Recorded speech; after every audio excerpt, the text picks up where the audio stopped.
അപ്പോൾ നമ്മളെ ഈ മുമ്പിലുള്ള ഈ ചേനയൊക്കെ നമ്മൾ ഇന്ന് വിളവെടുക്കാൻ പോവാണ് കേട്ടോ. നമ്മളെ ചാക്കൊക്കെ വികസിച്ച് പൊട്ടുകയൊക്കെ ചെയ്തു. അപ്പോൾ തന്നെ നമുക്ക് തോന്നിയിരുന്നു മോശമില്ലാത്ത വിളവുണ്ടാകാൻ തോന്നിയിരുന്നു. അപ്പോൾ ഇതിൻ്റെ റിസൾട്ട് എങ്ങനെ ഉണ്ടായിരിക്കും എന്നുള്ളത് നമുക്കൊരു ആകാംക്ഷയായിരുന്നു. ഇപ്പം ഈ കവറ് പൊളിച്ചത് അങ്ങനെ ശരിക്കും ഒരു ഭയങ്കര ഒരു ഫീലിംഗ് ആണ് ഇങ്ങനത്തെ ഒരു വിളവെടുപ്പ് എന്ന് പറയുമ്പോൾ. നമ്മൾ കൃത്യമായിട്ടുള്ള പരിചരണം ഉണ്ടെങ്കിൽ ഇപ്പം ഇതിപ്പോൾ നമ്മളൊരു ആവറേജ് വലിപ്പം കണ്ടൊരു ചാക്ക് എടുത്തതാണ്. അപ്പോൾ ഞങ്ങൾ എന്തായാലും ഈ തൂക്കം കറക്റ്റ് അറിഞ്ഞാലേ ഞങ്ങൾ ഇവിടുന്ന് പോകുന്നുള്ളൂ തന്നെ മാഷിനോട് പറഞ്ഞേക്കുന്നത്. നമ്മുടെ റബ്ബർ കൊട്ടയിൽ ചേമ്പുണ്ട്, അതേപോലെ കുറച്ച് മധുരക്കിഴങ്ങുണ്ട്. അപ്പോൾ ഇതിൻ്റെ ഒരു വിളവെടുപ്പും കൂടി ഇന്ന് നടത്താമെന്ന് പറഞ്ഞു. പടംപറമ്പിൻ്റെ പുതിയൊരു എപ്പിസോഡിലേക്ക് എല്ലാ പ്രിയ പ്രേക്ഷകർക്കും സ്വാഗതം. ഇന്ന് നമ്മളൊരു വിളവെടുപ്പിനാണ് എത്തിയിട്ടുള്ളത് കേട്ടോ. എൻ്റെ മുമ്പിലിരിക്കുന്ന ഈ സാധനമാണ് നമ്മൾ വിളവെടുക്കാൻ പോകുന്നത്. ഇത് നമ്മൾ എന്താ പറയുക, ഒരു സസ്പെൻസ് കൂടിയാണ്. നമുക്കറിയാം, നമ്മൾ കുറച്ച് മാസങ്ങൾക്ക് മുൻപ് ടെറസിലെ ചേനക്കൃഷി, നമ്മുടെ സ്വന്തം ധനേഷ് മാഷിൻ്റെ ടെറസിലെ ചേനക്കൃഷി നമ്മൾ പരിചയപ്പെടുത്തിയിരുന്നു അല്ലേ. അപ്പോൾ ചേനക്കൃഷി എത്രത്തോളം വിജയകരമായി എന്നുള്ളതാണ് നമ്മുടെ ഇന്നത്തെ എപ്പിസോഡിലൂടെ പറയുന്നത്. ചേന എത്ര, നമ്മുടെ ഈ ഒരു സിമൻറ്റ് ചാക്കിൽ ഈ ഒരു ചേന എത്രത്തോളം വളർന്നു, അത് നമുക്ക് ലാഭകരമാണോ, എന്താണ് ഇതിൻ്റെ ഒരു ലാഭം അല്ലെങ്കിൽ നഷ്ടമാണോ ഈ ടെറസിൽ ചെയ്തത് എന്നൊക്കെയാണ് ഇന്ന് നമ്മൾ പറയുന്നത്. അപ്പോൾ നമ്മളെ ഈ മുമ്പിലുള്ള ഈ ചേനയൊക്കെ നമ്മൾ ഇന്ന് വിളവെടുക്കാൻ പോവാണ് കേട്ടോ. അപ്പോൾ കാണാം ഇന്നത്തെ സ്പെഷ്യൽ എപ്പിസോഡ്.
അപ്പോൾ അധികം ആമുഖങ്ങളൊന്നും ഇല്ലാതെ നമ്മുടെ ചേനക്കൃഷി നമ്മൾ ആദ്യം തന്നെ വിളവെടുത്ത് കഴിഞ്ഞു. അപ്പോൾ ഈ ഒരു ചേനയുടെ വലിപ്പം കണ്ടാൽ ഒരു കർഷകൻ അറിയാം ഇതെത്ര വലിപ്പം ഉണ്ടെന്നല്ലേ പക്ഷേ. അപ്പോൾ നമുക്ക് എന്തായാലും ഒരു തെളിവിന് വേണ്ടി ഇതൊന്ന് തൂക്കി വെക്കണ്ടേ. അപ്പോൾ നമ്മളതിലുള്ളൊരു 5 കിലോൻ്റെ ത്രാസാണ്. ആ ത്രാസിൽ നമുക്ക് ഇതെത്ര തൂങ്ങുമായിരിക്കും ഒന്ന് നോക്കാം അല്ലേ പക്ഷേ. നോക്കാം. സൂചിയൊക്കെ ഓടുന്നുണ്ടല്ലോ. അത് 5 കിലോയുടെ മുകളിൽ പോയി അല്ലേ. അതാണ് നമ്മുടെ ചേനയുടെ തൂക്കം എന്ന് പറയുന്നത്. നമുക്ക് ശരിക്കും അളക്കാൻ പറ്റിയിട്ടില്ല. അതായത് നമ്മുടെ കയ്യിലുള്ള ത്രാസ് 5 കിലോയാണ്, അതിൻ്റെ മുകളിൽ തൂക്കം പോയിട്ടുണ്ട്. പക്ഷേ ഇത് തന്നെയാണ് നമുക്കിവിടെ ഏറ്റവും വലിയ തെളിവ്. ഈ ഒരു ചേനക്കൃഷി 100% വിജയമായിരുന്നു അല്ലേ. നമുക്കിപ്പോൾ നമ്മുടെ തോട്ടത്തിൽ നട്ടിട്ട് എന്തായിരുന്നു അവസ്ഥ? തോട്ടത്തിൽ നട്ട പല വരുന്നുണ്ട്, പക്ഷെ എന്തായാലും ഇതിനെക്കാട്ടും കുറഞ്ഞ് വെയിറ്റ് വന്നിട്ടുണ്ട്. അതല്ലാണ്ട് നമുക്ക് മറ്റേ കാട്ടുപന്നി ശല്യം അത് അതിനെപ്പറ്റി പറയുകയാണെങ്കിൽ ഈ ഒരു രീതിയിൽ നമുക്ക് അങ്ങനത്തെ ഒരു പേടിയും വേണ്ട. നമ്മൾ കൃത്യമായിട്ടുള്ള പരിചരണം ഉണ്ടെങ്കിൽ ഇപ്പം ഇതിപ്പോൾ നമ്മളൊരു ആവറേജ് വലിപ്പം കണ്ടൊരു ചാക്ക് എടുത്തതാണ്. ഇനി നമുക്ക് ബാക്കി പൊളിച്ച് നോക്കാം. എന്തായാലും ഇതിനും വലിയ ചാക്കുകളൊക്കെ ഉണ്ട്. തീർച്ചയായിട്ടും ഞങ്ങൾക്ക് അത് തന്നെ. ഇതിപ്പോൾ ചെറിയൊരു ചാക്കാണ്, നമ്മളൊരു ആവറേജ് ഒരെണ്ണം എടുത്തെന്ന് മാത്രമേ ഉള്ളൂ. അപ്പോൾ ഇനി ബാക്കി നമുക്ക് ഇതിൽ നമുക്കിപ്പോൾ ഒരു പ്രത്യേകത എന്ന് പറയുന്നത് ഇതിന് ഒരുപാട് നമുക്ക് വിത്തിന് നല്ലതായിട്ട് ഉപയോഗിക്കാൻ പറ്റുന്നത് അല്ലേ. മാത്രമല്ല മുള വന്ന് ഇപ്പം മുള ഇതുണ്ടല്ലേ, നമ്മൾ വിത്തിന് കണക്കാക്കി നമ്മൾ നിർത്തിയതാ. നമുക്ക് ഇതിപ്പോൾ എത്രാമത്തെ, നമുക്കിപ്പോൾ നേരത്തെ ഇതിപ്പോൾ ഒരു ഉണങ്ങിക്കഴിഞ്ഞ് നീരൊക്കെ വലിഞ്ഞുകൊണ്ടിരിക്കുന്നല്ലേ, എന്നിട്ടല്ലേ ഈ തൂക്കം. അതെ. നമുക്ക് നീര് വലിഞ്ഞിട്ടാണ് ഈ തൂക്കം അല്ലേ. അതെ. നമ്മൾ വിത്തിന് കണക്കാക്കി വെച്ചതാണ്. അപ്പോൾ മാത്രമല്ല കുറേ സുഹൃത്തുക്കളൊക്കെ പറഞ്ഞിരുന്നു വിത്ത് വേണമെന്നും ഒക്കെ പറഞ്ഞിട്ടുണ്ടായിരുന്നു. അപ്പം അത് ആ രീതി നമ്മൾ തയ്യാറാക്കിയാണ്. വിത്തിന് വേണ്ടി കണക്കാക്കിയതുകൊണ്ട് എന്തായാലും നല്ല വെയിലും അല്ലേ, കുറച്ച് നീര് വലിഞ്ഞിട്ടുണ്ടാവും. അത്യാവശ്യം നീര് വലിയുകയും ചെയ്യുമല്ലോ. അപ്പോൾ മാഷേ, നമുക്ക് ഈ ചേനക്കൃഷി തുടങ്ങിയപ്പോൾ ഒരു നല്ല പ്രതീക്ഷ ഉണ്ടായിരുന്നു. സത്യം പറയുകയാണെങ്കിൽ ഇപ്പോൾ അരുൺ പറഞ്ഞ പോലെ തന്നെ ആകാംക്ഷയായിരുന്നു ഞങ്ങളും ഉള്ളത്. കാരണം ഇതിൻ്റെ റിസൾട്ട് നമ്മൾ ആദ്യമായിട്ടല്ലേ ജനകൃഷി ചെയ്യുന്നത്, ആദ്യമായിട്ടാണ് ടെറസിൽ ചെയ്യുന്നത്. അപ്പോൾ ഇതിൻ്റെ റിസൾട്ട് എങ്ങനെ ഉണ്ടായിരിക്കും എന്നുള്ളത് നമുക്കൊരു ആകാംക്ഷയായിരുന്നു.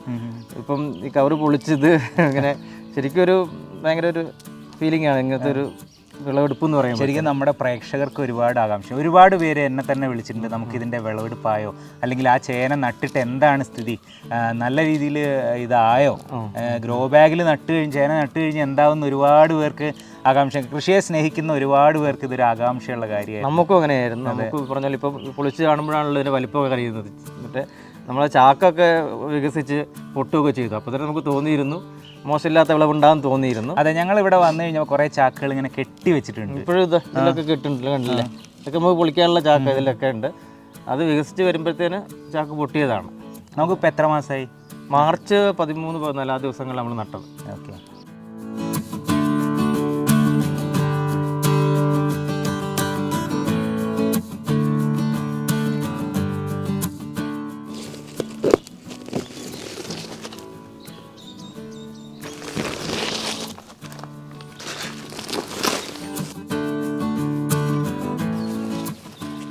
കരിയില കേട്ടോ അരുണേ, മുക്കാ ഭാഗത്തോളം നമ്മളിതിൽ കരിയില നിറച്ചപ്പോൾ അതാണ് പൊടിഞ്ഞു പൊടിഞ്ഞ് നല്ല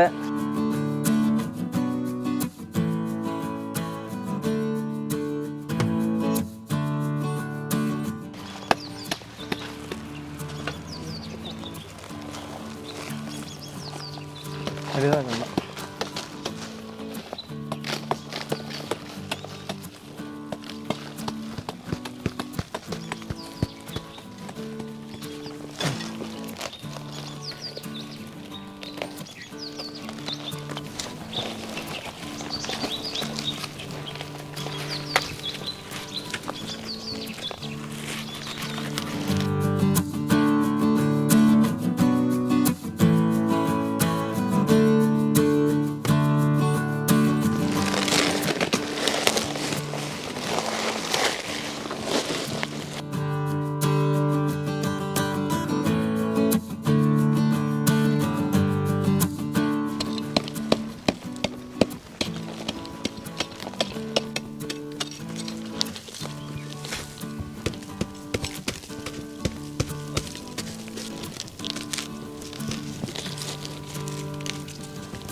ഇത് നമ്മളുടെ മൂന്നാമത്തെ ചേനയെ നമ്മൾ വിളവെടുത്തു.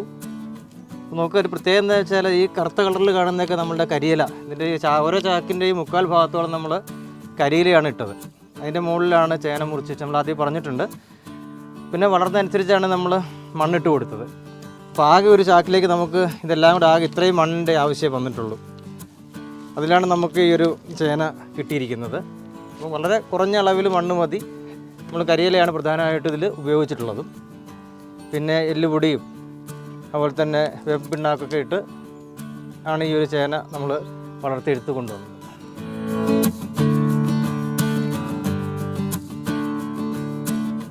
ഓക്കെ, ഞങ്ങൾക്ക് എന്തായാലും കൗതുകം ലേശം കൂടുതലാണ്. അപ്പോൾ ഞങ്ങൾ എന്തായാലും ഈ തൂക്കം കറക്റ്റ് അറിഞ്ഞാലേ ഞങ്ങൾ ഇവിടുന്ന് പോകുന്നുള്ളൂ തന്നെ മാഷിനോട് പറഞ്ഞേക്കുന്നത്. അപ്പോൾ മാഷൊരു തൂക്കുന്ന ത്രാസൊക്കെ കൊണ്ടുവന്നിട്ടുണ്ട്. അടുത്ത വീട്ടിൽ പോയി ഇപ്പോൾ വേഗം കളക്ട് ചെയ്തു. അപ്പോൾ നമുക്ക് ഈ തൂക്കം ഒന്ന് നോക്കാം. നമുക്ക് ഇപ്പോൾ നമ്മൾ 3 ചേന പറിച്ചിട്ടുണ്ട് കേട്ടോ.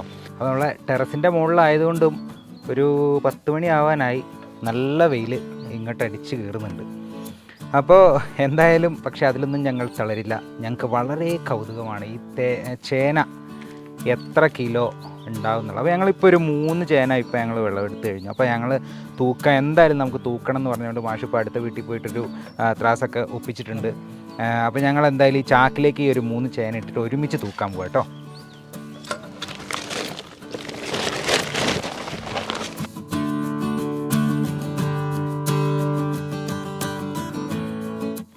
ഓക്കെ, അപ്പോൾ നമുക്കിതിൻ്റെ തൂക്കം നോക്കി വെക്കാം അല്ലേ. ഞാൻ ഒറ്റയ്ക്ക് പിടിച്ചിട്ട് പൊന്തുന്നില്ല. അപ്പോൾ ഏകദേശം 3 ചേന തൂങ്ങിയത് 20 കിലോൻ്റെ അടുത്തുണ്ട്. ശരിയല്ലേ മാഷേ? 20 ചില്ലറയുണ്ട്. 20 ചില്ലറയുണ്ട്. 22 കിലോ. യെസ്, അടിപൊളി. അപ്പോൾ അതാണ് നമ്മുടെ ചേനേൻ്റെ ശരിക്കും തൂക്കം. ഏത് 3 ചേന തൂക്കിയപ്പോൾ 20 ചില്ലറയുണ്ട്. അപ്പോൾ ടോട്ടൽ നമുക്ക് ഇനി എത്ര എണ്ണം പറിക്കാനുണ്ട്? നമ്മൾ മൊത്തം 50 ചൂടുള്ളത്. അതിലിപ്പോൾ 3 എണ്ണം പോയി, 47 എണ്ണം ബാക്കിയുണ്ട്. അതെ, അപ്പം എന്തായാലും വിളവെടുപ്പ് ഗംഭീരമാവും എന്നുള്ളതിൽ ഒരു സംശയമില്ല അല്ലേ?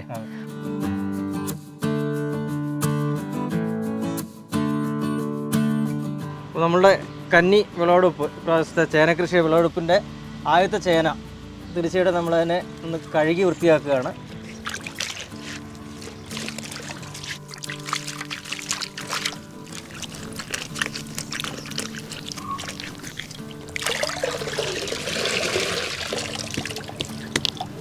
നമ്മുടെ വിത്ത് ചേനയാണ്. സാധാരണ അങ്ങനെ കഴുകി വെക്കാറൊന്നുമില്ല, പക്ഷെ നമ്മളൊരു ആദ്യത്തെ വിളവെടുപ്പ് ആയതുകൊണ്ട് തന്നെ നമ്മളൊന്ന് വൃത്തിയാക്കി വെച്ചതാണ്. ഇപ്പോൾ ഇവിടെ നല്ല വലിയ കണ്ണാടിയാണുള്ളത്. തീർച്ചയായിട്ടും ഇതാ മുളക് വന്നിട്ടുണ്ട്. ഒരു 4 പീസ് നമുക്ക് വിത്തിന് വേണ്ടി നമുക്ക് മുറിച്ചെടുക്കാൻ പറ്റും.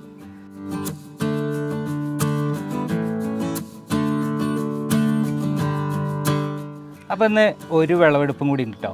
ഇതെന്താണെന്നുള്ളത് പറയാം. ഞങ്ങളിവിടെ വരുന്ന സമയത്ത് മാഷ് കാത്തു വെച്ചൊരു സാധനമാണ്. മാഷിൻ്റെ ഒരു പരീക്ഷണം കൂടിയാണ് അതിൻ്റെ ഒരു വിളവെടുപ്പ്. അത് വളരെ വ്യത്യസ്തമായൊരു കാര്യമാണ്. നമ്മുടെ റബ്ബർ കൊട്ടയിൽ ചേമ്പുണ്ട്, അതേപോലെ കുറച്ച് മധുരക്കിഴങ്ങുണ്ട്. അപ്പോൾ ഇതിൻ്റെ ഒരു വിളവെടുപ്പും കൂടി ഇന്ന് നടത്താമെന്ന് പറഞ്ഞു. എത്രത്തോളം നമ്മളെ ചേന വിളവെടുത്ത് സക്സസ് ആയി, നല്ല അടിപൊളിയായി. അപ്പോൾ ചേമ്പ് ഇനിയിപ്പോൾ അടുത്ത കൊല്ലം നമ്മൾ അടുത്ത പ്രാവശ്യം വരുമ്പോൾ അറിയില്ല ഇവിടെ മൊത്തം ചേമ്പാണോ എന്താണെന്നുള്ളത്. എന്തായാലും മാഷ് ഒരു സാധനം അടുത്ത പ്രാവശ്യത്തേക്ക് ഒരുക്കി വെച്ചിട്ടുണ്ടാവും, അത് നമുക്കറിയാം. എന്തായാലും അത് സസ്പെൻസാണ്, അത് നമ്മൾ പൊട്ടിക്ക് ഒരു കുറച്ച് കഴിഞ്ഞിട്ട് അല്ലേ? ഓക്കെ, അപ്പോൾ എന്തായാലും ഇതിൻ്റെ വിളവെടുപ്പ് നോക്കിയാലോ? നമുക്കൊന്ന് ഒരു ഉപയോഗശൂന്യമായിട്ട് റബ്ബർ കൊട്ടയായിരുന്നു. അതിനെ നമ്മൾ ഈ ആവശ്യത്തിന് വേണ്ടി കണ്ടോ മൂടൊക്കെ പോയൊരു കൊട്ടയായിരുന്നു. അത് ഈ ആവശ്യത്തിലേക്ക് നമ്മളൊന്ന് ഉപയോഗിച്ച് നോക്കിയതാണ്. ചേമ്പ് കുഴപ്പമില്ലാന്ന് തോന്നുന്നു. മധുരക്കിഴങ്ങ് പോലെ അനുയോജ്യമായ രീതിയല്ല, ചെറിയതായിട്ടുണ്ടായിട്ടുള്ളൂ. പക്ഷെ ചേമ്പ് അത്യാവശ്യം, ചേമ്പ് നമുക്ക് കുഴപ്പമില്ലാത്ത ഒരു കറിക്ക് മതിയല്ലോ. നമ്മൾ പറയാം സാധാ മണ്ണിലിട്ട എലി കൊണ്ടുപോകുന്നേ, അതാണ് ഇവിടെ നല്ല സേഫായിട്ടിരിക്കുന്നത്. ഓക്കെ, അപ്പോൾ ഇതുപോലെ നമുക്കൊരു കറിക്കുള്ളത് നമ്മുടെ സ്വന്തം ടെറസിൽ ഉണ്ടാക്കുക എന്ന് പറഞ്ഞാൽ അതിലും വലിയ കാര്യം എന്താ ഉള്ളത്? അത്രേ ഉള്ളൂ. ഇനി നമുക്കെന്തായാലും ഇനിയിപ്പോൾ അടുത്ത പ്രാവശ്യം ചേമ്പല്ല, പക്ഷെ വേറൊരു സാധനമാണ്, അത് ഞങ്ങളിപ്പോൾ പറയില്ല. അത് സസ്പെൻസാണ്. ഞാൻ പറഞ്ഞ പോലെ അത് തീർച്ചയായിട്ടും വളരെ വ്യത്യസ്തമായൊരു വിപ്ലവം സൃഷ്ടിക്കുന്ന ഒരു സംഭവം ആയിരിക്കും അടുത്ത പ്രാവശ്യം വരാൻ പോകുന്നത്. അതെന്തായാലും മാഷിങ്ങനെ കണക്കുകൂട്ടലിലാണ് അതിൻ്റെ, അല്ലേ? ഓക്കെ, എന്തായാലും നമുക്കിനി കുറച്ച് കാര്യങ്ങളൊക്കെ സംസാരിക്കാം. ഇത് കുറേ പ്രേക്ഷകർക്കൊക്കെ സംശയം ഉണ്ടാകും, നമുക്ക് എങ്ങനെയാണ് ഈ ഒരു ചേന കൃഷി ഇത്രയും നല്ല സക്സസ് ആയത് എന്നുള്ളത്, അതിൻ്റെ നടിയിലും കാര്യങ്ങളൊക്കെ. അത് നമുക്ക് ഇനി സംസാരിക്കാം അല്ലേ? ഓക്കെ.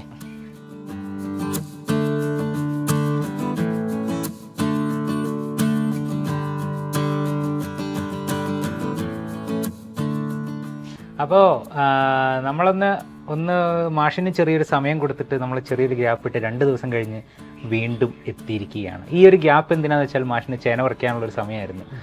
നമുക്കത് മൊത്തത്തിൽ എത്ര ഉണ്ടാകും എന്നുള്ളതൊക്കെ ഒന്ന് കണക്കാക്കാനും, അപ്പോൾ അതിന് കുറച്ചൊരു സമയം വേണം. മാഷിന് എത്ര തൂക്കം ഇത് മൊത്തത്തിലുണ്ടാകാം, മൊത്തം എല്ലാ സിമെൻറ്റ് ചാക്കുകളിലും ഇത് മൊത്തം ഫില്ലായിട്ടുണ്ടോ, എന്തൊക്കെയായിരുന്നു അത്, കാര്യങ്ങളൊക്കെ നമുക്ക് ചോദിച്ചറിയാം. അതാണ് ഞങ്ങളൊരു 2 ദിവസം ഗ്യാപ്പ് ഇട്ടിട്ട് വന്നത്. അപ്പോൾ മാഷേ എങ്ങനെയുണ്ട്? നല്ല വിളവ്. നമ്മൾ കഴിഞ്ഞ ദിവസം പറിച്ചപ്പോഴത്തേനുള്ള ആ ഒരു റേഞ്ചിൽ തന്നെ നമുക്ക് ലാസ്റ്റ് വന്നപ്പോഴത്തേന് ഏറ്റവും വലിയ ചേന 9.5 കിലോയുടെ കിട്ടി. നമ്മൾ അന്ന് നമുക്ക് 7 ചില്ലറ. അതെ അതെ, ഇതിപ്പോൾ 9.5 കിലോയുടെ മുകളിലുണ്ട്. 9.5 കിലോ ഉള്ള വരെ കിട്ടി ഹൈയസ്റ്റ്. മൊത്തം എത്രയുണ്ട്? നമ്മൾ 4 ചാക്കിന്റെ മുകളിലുണ്ട്. 4 ചാക്കിന്റെ മുകളിൽ. അപ്പോൾ നമ്മൾ എങ്ങനെ നോക്കിയാലും ലാഭമാണ്. നമ്മൾ നട്ട കണക്കിന് അല്ലെ, നമ്മുടെ അധ്വാനത്തിന്റെ, നമ്മൾ ഇത്രയും കഷ്ടപ്പെട്ട് ഇതിൻ്റെ ഒപ്പം നിന്നിട്ട് നമുക്കൊരു പക്ഷേ എനിക്ക് തോന്നുന്നു അതൊരു ലാഭക്കണക്ക് വെച്ച് നമ്മൾ കൂട്ടിയിട്ടില്ല, അതാണ് സത്യം. ഓക്കെ, അപ്പോൾ എന്തായാലും മാഷേ, നമുക്കിപ്പോൾ ഈ ഒരു ചേന കൃഷി ആരംഭിച്ചത്, ഞങ്ങൾ ആ ഫസ്റ്റ് വീഡിയോ ഇട്ടത് മുതൽ ആളുകൾ ചോദിക്കുന്നതാണ്, നമുക്കിത് യഥാർത്ഥത്തിൽ ഈ ഒരു ടെറസിന് ഭീഷണി അല്ലാത്ത രീതിയിൽ നമുക്ക് നല്ല രീതിയിൽ ഈ ഒരു ചേന കൃഷിയാണെങ്കിൽ എന്താണെങ്കിലും അത് മുന്നോട്ട് കൊണ്ടുപോകാൻ പറ്റുമോ എന്നുള്ളത് കുറേ പേര് പങ്കുവെച്ചൊരു ചോദ്യമാണ്. എന്താ മാഷിന് പറയാനുള്ളത്? നമുക്കും അതുപോലെ തന്നെ നമുക്ക് ഒരു ആശങ്കയുണ്ടായിരുന്നു, അല്ലെങ്കിൽ ഒരു ആകാംക്ഷ ഉണ്ടായിരുന്നു. അതായത് ഈ കൃഷി ഇപ്പം വലിപ്പം വെക്കുന്ന ചേനയൊക്കെ ആയിരിക്കാം, ഇപ്പോൾ ഈ ചാക്കിൽ വലിപ്പം ഒതുങ്ങുമോ, അല്ലെങ്കിൽ ഈ ഒരു രീതിയിൽ വളർത്താൻ പറ്റുമോ എന്നൊക്കെയുള്ള സംശയം നമുക്കും ഉണ്ടായിരുന്നു. ഒരുപക്ഷെ ചേന പറിക്കുമ്പോഴത്തേനും നിങ്ങൾക്ക് ഉണ്ടായിരുന്ന ഒരു സംശയം എത്രമാത്രം വലിപ്പം ഉണ്ടാകും, അല്ലെങ്കിൽ ശരിക്കും നല്ല രീതിയിൽ കിട്ടിയിട്ടുണ്ടോ, അല്ലെങ്കിൽ ഉള്ളിൽ കരിഞ്ഞാണ് ഇരിക്കുന്നത് എന്നൊക്കെയുള്ള ശരിക്കും നമുക്കൊക്കെ ഉള്ള ഒരു സംശയം തന്നെയായിരുന്നു. ഇപ്പം നമ്മൾ ഫസ്റ്റ് ചേന പറിക്കുമ്പോൾ നമുക്ക് ആ ഒരു പേടിയും കൂടി ഉണ്ടായിരുന്നു, എന്താണ് സംഭവിക്കാൻ പോകുന്നത് എന്നുള്ളത്. പക്ഷേ ചേന പറിച്ച് ആദ്യത്തെ ഒന്നെണ്ണം പറിച്ചപ്പോൾ തന്നെ നമുക്ക് മനസ്സിലായ സംഭവം നമ്മൾ ഉദ്ദേശിച്ച രീതിയിൽ തന്നെ ഒരു വിളവ് ലഭിക്കുന്നുണ്ട് എന്നുള്ളത്. പിന്നെ ബാക്കി എല്ലാ ചേനയും ഞങ്ങൾ പറിച്ചു, ഒരു കുറേ സമയം എടുത്ത് ഞങ്ങളൊക്കെ വൃത്തിയാക്കി വെച്ചു. ഇപ്പോൾ ശരിക്കും പറയുകയാണെങ്കിൽ ആവശ്യക്കാർക്ക് ഒരു വിത്തിന് കൊടുക്കാൻ പാകത്തിനുള്ള നല്ല ചേനയായിട്ട് കിട്ടിയിട്ട് കരിക്കാൻ അങ്ങനത്തെ കേടുപാടുകളൊന്നുമില്ല. ഒരു എല്ലാത്തിലും തന്നെ ഒരു 3-4 മുള എടുത്ത് എന്തായാലും ഉണ്ട്, ഏറ്റവും ചുരുങ്ങിയ 4 മുള തന്നെ ഉണ്ട്. അതിൽ നമുക്ക് ഏറ്റവും കൂടുതൽ തൂക്കം വന്നത് എത്രയായിരിക്കും? ഏറ്റവും കൂടുതൽ വന്ന് 9.5 ചില്ലറുണ്ട്, 9.5-യുടെ മുകളിലുണ്ടായിരുന്നു. ഒരു സിമെന്റ് ചാക്കില് കൃഷി ചെയ്തിട്ട് 9.5 കിലോ, അതാണ് ഏറ്റവും വലിയ. നിങ്ങൾ പോയി കഴിഞ്ഞ ശേഷം പറിച്ചതിലാണ് അത് വന്നത്. അതെ അതെ, അത് മുകളിൽ അടുക്കി വെച്ചത്. ഓക്കെ, അപ്പോൾ നമുക്ക് ഇനിയിപ്പോൾ എന്താ വെച്ചാൽ ഈ ഒരു ചേന കൃഷി കഴിഞ്ഞു, ഇനി അടുത്തത് നമുക്ക് എന്തായാലും ഒരു സസ്പെൻസ് ആണ്. അതെ, അടുത്തതിനെ പറ്റി എന്താണെന്നുള്ള ഞങ്ങള് ആലോചിച്ചുകൊണ്ടിരിക്കുകയാണ്. ഞാനും മോനും. അതെ അതെ, തീർച്ചയായിട്ടും നിങ്ങളുടെ ഒരു ചർച്ചയാണ് ഓരോ ഫൈനലായിട്ട് ഓരോ ഇതിലേക്ക് എത്താറുള്ളത്. അപ്പൊ എന്തായാലും അടുത്തത് ഇതിനും മികച്ച ഒരു ഞെട്ടിക്കുന്ന സാധനമായിരിക്കും. അതിനെപ്പറ്റി നമ്മൾ പഠിക്കുന്നുണ്ട്. ഭയങ്കര ശാസ്ത്രീയ പഠനമല്ല, നമുക്ക് ചെയ്യാൻ പറ്റുന്ന രീതിയിലുള്ള ഇത് വേണമല്ലോ. അപ്പൊ അതിനെപ്പറ്റി ഞങ്ങൾ ഇങ്ങനെ ഓരോന്നൊക്കെ അന്വേഷിച്ചുകൊണ്ടൊക്കെ ഇരിക്കുന്നുണ്ട്. അപ്പൊ എന്തായാലും ഈ കൃഷി നിർത്താൻ പോകുന്നില്ല. അല്ല, കൃഷി ടെറസിന്റെ മുകളിലുള്ളത് അത് നമ്മൾ ഇപ്രാവശ്യം എന്തായാലും നമ്മളിപ്പോൾ എല്ലാവരും ഉപദേശം തരാറുണ്ടല്ലോ, ലീക്ക് വരുമെന്നൊക്കെ. നമ്മൾ എന്തായാലും റൂഫിംഗ് ടൈലൊക്കെ വെച്ചിട്ട് അതിന് മുകളിൽ ചെരിവ് കണക്കാക്കിയിട്ടാണ് നമ്മൾ ചാക്കൊക്കെ വെച്ചത്. പക്ഷെ എങ്കിൽ പോലും നമുക്ക് ഇപ്രാവശ്യം അത് ലീക്ക് പ്രൂഫ് ചെയ്തിട്ട് കൃഷി ചെയ്യാന്നുള്ള ഒരു അഭിപ്രായം ഉണ്ട്. അപ്പോൾ ഇനിയിപ്പോൾ ഒന്ന് വൃത്തിയാക്കി എല്ലാം റെഡി ആയി കഴിഞ്ഞിട്ട് അത് ചെയ്യണം. അത് ചെയ്തിട്ട് തന്നെ ഇനിയും കണ്ടിന്യൂ ചെയ്യണം എന്ന് തന്നെയാണ് ആഗ്രഹം. നമുക്കിപ്പോൾ ഈ ഒരു കൃഷി മേഖലയിലേക്ക് നമുക്ക് മാഷാണെങ്കിലും സ്കൂളിലെ തിരക്കുകൾ ഉണ്ടാകും, ഒരുപാട് തിരക്കുകൾക്കിടയിലാണ് ഈ ഒരു സമയം കണ്ടെത്തി ഒരു ഇത് ചെയ്യുന്നത് അല്ലേ. അപ്പോൾ നമുക്ക് ഇപ്പോൾ എല്ലാവരോടും പറയാനുള്ളത് അതായിരിക്കില്ലേ, നമുക്ക് ഈ ഒരു തിരക്കുകൾ ഉണ്ടെങ്കിലും നമ്മുടെ ഈ ഒരു കൃഷിയെ നമ്മൾ എപ്പോഴും നമ്മുടെ ഒപ്പം കൊണ്ടുപോകണം എന്നുള്ളതാണ്. അതെ, ശരിക്കും അതൊരു വലിയ സന്തോഷം നൽകുന്ന കാര്യമാണ്. നമ്മൾ എത്ര ബാക്കിയുള്ള ജൈവ തിരക്കുകൾ ഉണ്ടെങ്കിലും ഇപ്പം നമ്മളുടെ വീട്ടിൽ നമുക്ക് ആവശ്യമുള്ള സാധനങ്ങൾ നട്ടു വളർത്തുക. ഇപ്പം ചേന നമുക്ക് ഒരു വിൽക്കാൻ നമ്മളിപ്പോൾ ചേമ്പ് വിളവെടുത്ത് കുറച്ചാണെങ്കിൽ പോലും നമ്മുടെ വീട്ടിലേക്കുള്ളതായി. തീർച്ചയായും നമ്മൾ തക്കാളിയൊക്കെ ആണെങ്കിലും വഴുതന ഇതൊക്കെ നമ്മുടെ വീട്ടിലേക്ക് നമുക്ക് ഉൽപ്പാദിപ്പിക്കാൻ കഴിയുമെന്നുള്ളത് വലിയ കാര്യമാണ്. ഞങ്ങളുടെ സ്കൂളിലാണെങ്കിലും ഞങ്ങൾ കപ്പ കൃഷി ചെയ്യുന്നുണ്ട്, പിന്നെ പച്ചക്കറി കൃഷിയുണ്ട്. ഇതൊക്കെ നമ്മൾ വളരെ ശ്രദ്ധാപൂർവമാണ് കൈകാര്യം ചെയ്യുന്നത്. സമയക്കുറവ് അങ്ങനത്തെ പ്രശ്നമില്ല, പക്ഷെ നമ്മൾ എല്ലാത്തിനും തയ്യാറാകണം. അതിനൊരു മനസ്സ് വേണം, തയ്യാറാകാൻ അല്ല, അതാണ് ഏറ്റവും വലിയ കാര്യം. അപ്പോൾ നമ്മൾ ഇവിടെ ഓരോ തവണ വരുമ്പോഴും ഇപ്പോൾ ഞങ്ങൾ ചെണ്ടുമല്ലി കൃഷി, അതുപോലെ തന്നെ കാന്താരി മുളക്, പിന്നെ ഇപ്പം നമ്മളെ ചേന കൃഷി, ഇതിപ്പോൾ ഞങ്ങൾ ചേന കൃഷിൻ്റെ 2ാമത്തെ ഭാഗം എടുക്കാൻ വേണ്ടിയിട്ടാണ്. ഇവിടെ ഞങ്ങൾ കണ്ടതെന്ന് വെച്ചാൽ ഏറ്റവും ഈ ഒരു കുടുംബത്തിൻ്റെ കൂട്ടായ്മയാണ്. ഇവിടുത്തെ ചേച്ചിയാണെങ്കിലും അതുപോലെ മകനാണെങ്കിലും, മകനിപ്പോൾ നമ്മുടെ നെന്മേനി പഞ്ചായത്തിലെ ഒരു മികച്ച കർഷകൻ കൂടിയാണ്, കുട്ടി കർഷകൻ ആയിട്ടുണ്ട്. അപ്പോൾ നമ്മുടെ ഒരു കുടുംബത്തിൻ്റെ ഒരു കൂട്ടായ ഒരു പരിശ്രമം തന്നെയാണല്ലേ ഈ ഒരു നമ്മുടെ ഒരു 100 മേനി വിളവ്. നമ്മൾ ആദ്യത്തെ കൃഷി ഇപ്പം 5ാമത്തെ ട്രെയിനാണ് ചെയ്യുന്നത്. അപ്പോൾ ആദ്യം നമ്മൾ നെൽവിത്തായിരുന്നു. അതൊക്കെ നല്ല ശ്രദ്ധിച്ച് ചെയ്യേണ്ട കാര്യം. കാരണം വെച്ചാൽ നമ്മൾ ചെടിച്ചട്ടിക്കകത്തൊക്കെ ചെളിയാക്കി തന്നെ പരുവപ്പെടുത്തിയെടുത്തിട്ട് അതിലാണ് നട്ടത്. പിന്നെ അതിനെ കെയർ ചെയ്യുക എന്നുള്ളത്. അപ്പോൾ അതെല്ലാം എന്തായാലും വീട്ടുകാരുടെ എല്ലാവരും കൂടി ഒരു പരിശ്രമമാണ് ഇതിനൊക്കെ പുറകിലുള്ളത്. പിന്നെ മാത്രമല്ല, ഇപ്പോൾ ചേനക്കൃഷിയാണെങ്കിൽ പോലും നമ്മൾ മാർച്ചിൽ തുടങ്ങിയ കൃഷിയാണ്. അതിപ്പോൾ 9 മാസം പിന്നിട്ടപ്പോഴാണ് നമ്മൾ, അപ്പോൾ അത്രയും നാൾ സംരക്ഷിച്ച് നമ്മൾ കൊണ്ടുവരികയാണ്. അപ്പോൾ അതിന് ശരിക്കും കൃത്യമായിട്ടുള്ള ജലപ്രയോഗം വേണം, വളം നല്ലപോലെ കൊടുക്കണം. അപ്പോൾ ജലസേചനം എന്ന് പറഞ്ഞാൽ വളരെ നിർബന്ധമാണ്, 2 നേരവും കൃത്യമായിട്ട് തന്നെ. പിന്നെ നമുക്ക് ആ സമയത്ത് തുടക്കത്തിൽ കുറേ മഴയൊക്കെയാണ്, പക്ഷെ അതാണെങ്കിലും കൃത്യമായിട്ടുള്ള നമ്മളിപ്പം എല്ലുപൊടി, ചാണകപ്പൊടി അങ്ങനെയുള്ള ജൈവവളങ്ങളാണ് നമ്മളുടെ പ്രധാനപ്പെട്ട വളങ്ങൾ എന്ന് പറയുന്നത്. പിന്നെ ഈ ഒരു കൂട്ടായ്മയാണ് ഏറ്റവും വലിയ അതിൻ്റെ ഒരു എന്താ പറയുക ഒരു അടിത്തറ ഈ ഒരു കൃഷിക്കുള്ള. പിന്നെ അതുപോലെ തന്നെ നമുക്ക് ഈ വളങ്ങളിലേക്കൊക്കെ വരികയാണെങ്കിൽ നമുക്കിപ്പം ഈ വളങ്ങളാണെങ്കിലും ജലസേചനമൊക്കെ ആണെങ്കിലും അതുപോലെ തന്നെ ഈ ഒരു കാലാവസ്ഥ നമുക്ക് ഏറ്റവും വലിയൊരു പ്രശ്നമാണ്. കാലാവസ്ഥ നമുക്ക് ഞങ്ങൾ ആദ്യത്തെ വീഡിയോ ചെയ്യാൻ വന്നപ്പോൾ തന്നെ ഭയങ്കര കാറ്റും മഴയുള്ള ഒരു സമയമായിരുന്നു, ചേന നന്നായിട്ട് വളർന്നു നിൽക്കുന്ന ഒരു സമയമായിരുന്നു. അങ്ങനെ ഒരുപാട് പ്രതിസന്ധികൾ ഉണ്ടായിരുന്നു. അതായത് ആ സമയത്ത് നിങ്ങൾ അന്ന് ഷൂട്ട് ചെയ്യുമ്പോൾ തന്നെ നമുക്ക് സംശയമായിരുന്നു കാറ്റ് കുറച്ച് കൂടുതലായി ചേന മറിയുമോ എന്നുള്ളത്. പക്ഷെ നമ്മൾ കയറുണ്ടല്ലോ, അത് ഉപയോഗിച്ച് കറക്റ്റ് എല്ലാം അങ്ങോട്ടും ഇങ്ങോട്ടും വലിച്ച കെട്ടി ബാലൻസ് ചെയ്തൊക്കെ നിർത്തി. പിന്നെ അത് കഴിഞ്ഞാൽ പിന്നെ പ്രശ്നം ഉണ്ടായിരുന്നില്ല. പിന്നെ ഭയങ്കര വെയിൽ വരുന്ന സമയത്ത് അതും ഇതായിരുന്നു. പക്ഷെ അതൊന്നും നമ്മളെ ബാധിച്ചിട്ടില്ല എന്നല്ല, എനിക്ക് നമുക്ക് അത്ര നല്ല കെയർ ചെയ്യാൻ പറ്റി. അതുകൊണ്ടാണ് അതൊക്കെ നമ്മുടെ ഫാമിലിയുടെ കൂട്ടായ്മയാണ്. അതിപ്പോൾ നമ്മൾ സ്കൂളിലായിരിക്കാം, മോൻ സ്കൂളിൽ പോകും, പക്ഷെ ആ സമയത്ത് വൈഫാണ് ഇത്രയും കാര്യം ശ്രദ്ധിക്കുന്നുണ്ടായിരുന്നു. അപ്പോൾ തീർച്ചയായിട്ടും നല്ലൊരു കൃത്യമായിട്ട് തോന്നുകയാണ്. അതെ. അപ്പോൾ എന്തായാലും ഏറെ സന്തോഷമുണ്ട് ഈ ഒരു നമുക്ക് എല്ലാ തവണത്തെയും നമുക്ക് ഓരോ എപ്പിസോഡ് ഞങ്ങൾ ചെയ്യുമ്പോൾ ചിലപ്പോൾ ഞങ്ങളൊരു കൃഷീൻ്റെ ഒരു നമുക്ക് ആ വിളവെടുപ്പിൻ്റെ നമുക്ക് എപ്പോഴും കാണിക്കാൻ വരാറില്ല. പക്ഷേ ഞങ്ങൾ മാഷിൻ്റെ ഒപ്പം ഇങ്ങനെ ഫോളോ അപ്പ് ചെയ്ത് ഇങ്ങനെ പോയിക്കൊണ്ടിരിക്കുകയായിരുന്നു. ഈ ഒരു വിളവെടുപ്പ് എന്തായിരിക്കും, അത് ഞങ്ങളെപ്പോലെ തന്നെ ഞങ്ങളെ പ്രേക്ഷകർക്കും വളരെ ഒരു ആകാംക്ഷയുള്ള ഒരു കാര്യം കൂടിയായിരുന്നു. എന്താണ് സംഭവിക്കുക, കാരണം സിമെൻറ്റ് ചാക്കിലാണ് ടെറസിൻ്റെ മുകളിൽ കൃഷി ചെയ്യുന്നത്. അപ്പോൾ എന്താണ് സംഭവിക്കുക എന്നുള്ളത് പ്രേക്ഷകർക്കും കൂടി വളരെ ഒരു ആകാംക്ഷയുള്ളൊരു കാര്യം കൂടിയായിരുന്നു. അപ്പോൾ ഒരുപാട് പ്രേക്ഷകർ പങ്കുവച്ചിട്ടുണ്ട് കേട്ടോ. എന്താവും നമുക്ക് നേരിട്ട് വിളിച്ചവരുണ്ട്, നമുക്ക് മാഷിൻ്റെ നമ്പർ ചോദിച്ച് ഒരുപാട് പേര് വിളിച്ചവരുണ്ട്. അത് കാന്താരി കൃഷി മുതലാണെങ്കിലും ഇങ്ങോട്ട് മാഷിൻ്റെ നമ്പർ ചോദിച്ച് ഒരുപാട് പേർക്ക് ഞങ്ങൾക്കും ഇതൊന്ന് കാണണം അല്ലെങ്കിൽ പഠിക്കണം എന്നൊക്കെ പറഞ്ഞ് ഒരുപാട് പേര് നമ്മുടെ പ്രോഗ്രാമിൽ കൂടെ തന്നെ ബന്ധപ്പെട്ടിട്ടുണ്ട്. അപ്പോൾ ഇവരുടെയൊക്കെ ഒരു കൗതുകം അല്ലെങ്കിൽ ഒരു കാത്തിരിപ്പ് ഇവിടെ പൂർണ്ണമാവുകയാണ് ശരിക്കും പറഞ്ഞാൽ ഈ ഒരു വിളവെടുപ്പിലൂടെ. അതാണ് നമുക്കിവിടെ കൂട്ടി വെച്ചിട്ട് കാണാൻ കഴിഞ്ഞതും. അത്രയധികം നമുക്ക് ടെറസിൻ്റെ മുകളിൽ നിന്ന് വിളവെടുത്ത് സാധാരണ ഒരു മണ്ണിൽ നിന്ന് വിളവെടുക്കുന്നതിനേക്കാൾ ഉപരി കൂടുതലായിട്ട് ഒരു പക്ഷേ വിളവെടുത്തു എന്ന് തന്നെ പറയാം. ഇതെല്ലാവർക്കും ഒരു മാതൃകയാണ്. ഒരു സമയമില്ല അല്ലെങ്കിൽ സ്ഥലമില്ല എന്നൊക്കെ പറഞ്ഞ് കൃഷി ചെയ്യാതിരിക്കുന്നവർക്ക് മാഷ് ഒരു പ്രചോദനം തന്നെയാണ്. മാഷ് മാത്രമല്ല, മാഷും കുടുംബത്തിൻ്റെ ഒരു കൂട്ടായ്മ കൂടി ഇതിൽ തീർച്ചയായിട്ടും വേണ്ടത് തീർച്ചയായിട്ടുള്ള ഒരു കാര്യമാണ്. കാരണം ആ ഒരു പിന്തുണ കൂടി ഇല്ലാതെ ഇത് മുന്നോട്ട് പോയില്ല. പക്ഷേ മാഷ് എന്ന് പറയുന്നത് നമുക്ക് എല്ലാ കാർഷിക മേഖലയിലാണെങ്കിലും അധ്യാപന മേഖലയിലൊക്കെ ആണെങ്കിലും മാഷ് ഇങ്ങനെ എല്ലാവർക്കും പ്രചോദനമാകുന്ന ഒരാൾ കൂടിയാണ്. അപ്പോൾ എന്തായാലും മാഷിൻ്റെ അടുത്ത കൃഷി തീർച്ചയായിട്ടും ഞങ്ങൾ വീണ്ടും വരും. ഞങ്ങളെ പാടവും പറമ്പിൽ എനിക്ക് തോന്നുന്നു ഏറ്റവും കൂടുതൽ എപ്പിസോഡ് ചെയ്തിട്ടുള്ള മാഷിൻ്റെ വീട്ടിൽ നിന്ന് ഒരു വ്യക്തിയെക്കുറിച്ചുള്ള പല എപ്പിസോഡുകൾ വന്നത് മാഷിൻ്റെ വീട്ടിൽ നിന്ന് തന്നെയാണ്. നമ്മൾ പല ഐറ്റങ്ങൾ ഞങ്ങൾ ഓരോ തവണ വരുമ്പോഴും നമുക്ക് റിപ്പീറ്റേഷൻ ഇല്ല, എല്ലാ തവണയും വ്യത്യസ്തമായ കാര്യങ്ങളാണ്. അപ്പോൾ എന്തായാലും ഞങ്ങൾ മാഷിൻ്റെ അടുത്ത കൃഷിയും തീർച്ചയായിട്ടും പ്രേക്ഷകരിലേക്ക് എത്തിക്കും, അത് ഒരു ഉറപ്പാണ്. അപ്പോൾ എന്തായാലും ഇന്നത്തെ പടവും പറമ്പും എപ്പിസോഡ് ഞങ്ങൾ വളരെ സന്തോഷപൂർവ്വം ഇവിടെ പൂർണ്ണമാക്കുകയാണ്. അടുത്ത ആഴ്ച മറ്റൊരു കൃഷി വിശേഷവുമായി വീണ്ടും കാണാം. നന്ദി, നമസ്കാരം.